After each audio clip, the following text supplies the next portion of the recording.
Pour s'être opposé à la création d'une commission de rédaction d'une nouvelle loi fondamentale qui permettrait au président de la République centrafricaine de briguer un troisième mandat, la présidente de la Cour constitutionnelle a été admise à faire valoir ses droits à la retraite et démise de ses fonctions. Une violation du droit qui traduit la volonté de l'exécutif de contrôler le pouvoir judiciaire. Danielle Darlan, bonjour. Bonjour. Un mois après la décision courageuse que vous avez prise en déclarant l'inconstitutionnalité du décret visant à mettre en place le comité de rédaction d'une nouvelle loi fondamentale, vous avez été démise de vos fonctions. La réaction de Faustin Archange Touadéra, qui jusque-là se présentait comme le défenseur de l'état de droit et respectueux des institutions, vous a-t-elle surprise? Oui, effectivement, cette réaction m'a surprise. Je m'y attendais pas du tout. Et j'avoue que j'étais assez étonnée par cette réaction. Alors, ce que je voudrais dire, c'est que c'est une décision qui a été prise à l'unanimité par les juges, à l'unanimité. Donc, à partir du moment où il fallait sanctionner, s'il fallait sanctionner des juges, c'était tous les juges qu'il fallait sanctionner. Mais mis à part ça, nous avons été deux à être sanctionnés et à être mis à la retraite, mais sur des bases totalement illégales et même inconstitutionnelles. Et donc, c'est assez dommage parce que depuis le début disons juste après la transition, qui avait duré de 2013 à 2016, la Cour constitutionnelle s'était efforcée justement de dire le droit et rien que le droit pour la promotion de l'état de droit et pour la promotion de la démocratie. Danielle Darlan, est-ce que vous ne pensez pas que jusqu'à présent, pour avoir validé son élection au premier tour en 2021, alors qu'on attendait un second tour, Faustin Archange Touadéra a peut-être estimé que jusque-là, la Cour constitutionnelle lui était acquise? Alors là, je voudrais effectivement rebondir sur ce que vous dites, parce que il n'y a pas de cour acquise. En tout cas, nous n'étions acquis ni à l'opposition, ni au pouvoir.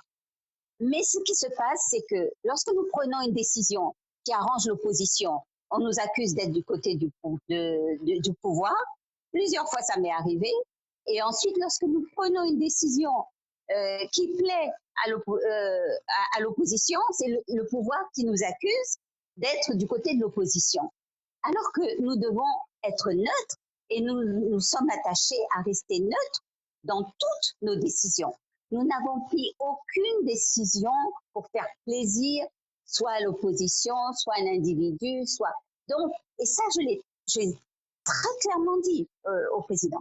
Toutes les décisions que nous prenons, c'est en fonction du droit, en fonction de la Constitution, ce qui est notre travail d'ailleurs.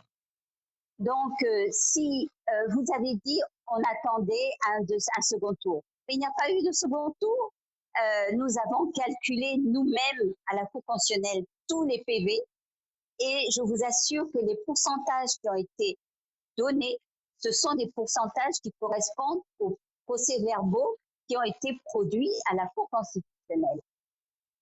Donc, il n'y a pas eu de deuxième tour. Des voix se sont élevées depuis votre destitution, des voix se sont élevées pour demander la démission du président Touadéra. On se serait attendu à plus de solidarité de la part des membres de la Cour qui auraient pu démissionner collectivement. Est-ce que vous n'êtes pas surprise par ce manque de courage? Alors, en ce qui concerne mes collègues de la Cour constitutionnelle, effectivement, j'étais surprise et puis un peu déçue, il faut le dire. Parce que je ne m'attendais peut-être pas à ce qu'ils démissionnent, parce que démissionner, ça entraîne un certain nombre de conséquences que peut-être ils ne sont pas prêts à assumer, mais au moins une réaction, au moins une déclaration.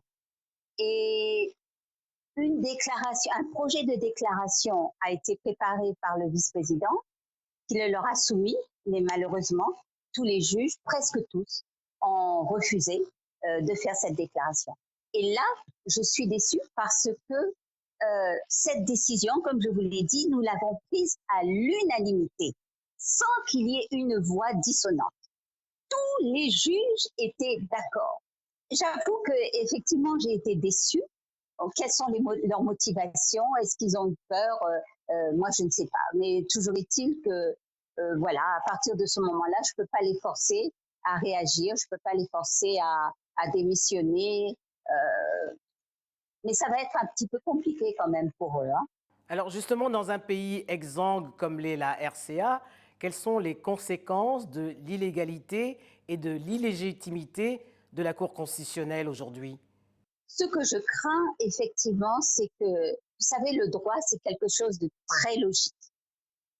Et quand vous lisez la Constitution, par exemple, si on vous demande d'interpréter un article de la Constitution, il ne faut pas vous contenter de cet article. Vous devez lire tous les articles, parce qu'il y a d'autres articles qui sont liés à celui-ci. Ce qui fait que, à partir du moment où on viole une disposition constitutionnelle, après, il est très difficile de rattraper si on ne revient pas sur cette violation. Parce qu'on ne peut aller que de violation en violation, puisque la base est faussée. Le président qui me remplacera, parce qu'il faudra bien élire un président, c'est les juges qui l'élisent, eh bien, il sera élu sur une base viciée. Et quelque part, il sera illégitime. Et le juge également, le juge Bango Sangafio, qui est le second juge qui a été mis à la retraite, et si on le remplace effectivement, parce que c'est pas encore fait, si on le remplace, eh bien celui qui le représente sera aussi sur une base viciée. À partir du moment, ces deux juges qui vont participer aux délibérations, les décisions qui seront rendues auront un aspect vicié. Donc, à partir de ce moment-là, toutes les décisions de la Cour constitutionnelle pourront être contestées rien que sur cette base et ça va lui donner effectivement un caractère d'illégitimité qui n'est absolument pas bon et pas souhaitable pour une Cour constitutionnelle qui est gardienne de la Constitution. Daniel Darlan, en 2018, vous signez un livre, L'évolution constitutionnelle et juridictionnelle de la République centrafricaine à travers les textes. Dans la préface, Jean-Dominique Pénel écrivait ceci: depuis 1960, les institutions judiciaires se sont façonnées et enrichies, mais la justice pose encore bien des problèmes. Des propos prémonitoires qui interrogent sur le bilan de la transition qui était censée refonder l'État en garantissant la séparation des pouvoirs. Effectivement, disons que j'ai fait le même constat et j'ai toujours dit que la justice, c'est au cœur de la démocratie. À partir du moment où il y a des dysfonctionnements de la justice, cela a un impact, forcément un impact négatif sur la promotion de l'état de droit. Le fait qu'il y ait des dysfonctionnements dans notre justice a eu un grand impact sur la situation que nous connaissons actuellement et sur les différents remous, les différents troubles que nous avons connus. C'est pour cela que je pense qu'il est très important d'agir sur ce secteur pour essayer de réconcilier les Centrafricains. Parce que lorsqu'on ne vous rend pas justice, vous développez de la rancœur, vous développez de la méfiance et finalement, vous finissez aussi par vous rendre justice vous-même. Et ça, c'est très dangereux. Donc, fort de toutes ces expériences, d'ailleurs dont je parle dans le livre, pour moi en tout cas, et pour la Cour constitutionnelle, il était très important de nous cantonner dans notre rôle, mais de remplir ce rôle au mieux possible. Mais pour revenir à la justice, il faut vraiment revenir à une situation de l'égalité. Parce que vous voyez un petit peu tout ce qui se passe maintenant. on commence à contester la légitimité du président. Bon, si on conteste la légitimité du président, ça veut dire que le gouvernement aussi. Bientôt peut-être aussi les députés. Maintenant, la voie est ouverte pour toutes les possibilités, en fait, je veux dire. Donc ça me fait très mal au cœur parce que je vous assure que pendant tout mon mandat, j'ai essayé on s'était fixé 2 objectifs. Le premier objectif, c'était de faire connaître la Cour constitutionnelle. Le deuxième objectif, c'était de faire connaître la Constitution. Parce qu'il faut que le Centrafricain, le citoyen, s'approprie sa Constitution. Eh bien, je pense qu'aujourd'hui, je peux peut-être partir quand même assez satisfaite parce que la Cour constitutionnelle est connue et au-delà de nos frontières. Et les Centrafricains commencent à s'approprier leur constitution parce que vous voyez comment ils la défendent. Ce n'est plus la Cour constitutionnelle qui la défend, c'est le Centrafricain lui-même qui défend sa constitution. Danielle Et Darlan. ça, je me dis, j'ai réussi, oui. Une dernière question, Danielle Darlan. Est-ce pour éviter des représailles que vous avez accepté cette double peine, votre mise à la retraite de l'Université de Bangui et votre destitution à la tête de la Cour constitutionnelle? Est-ce que le président Touadéra a eu l'élégance de répondre à la lettre que vous lui avez adressée? Non, je réponds tout de suite à cette question, il ne m'a pas répondu.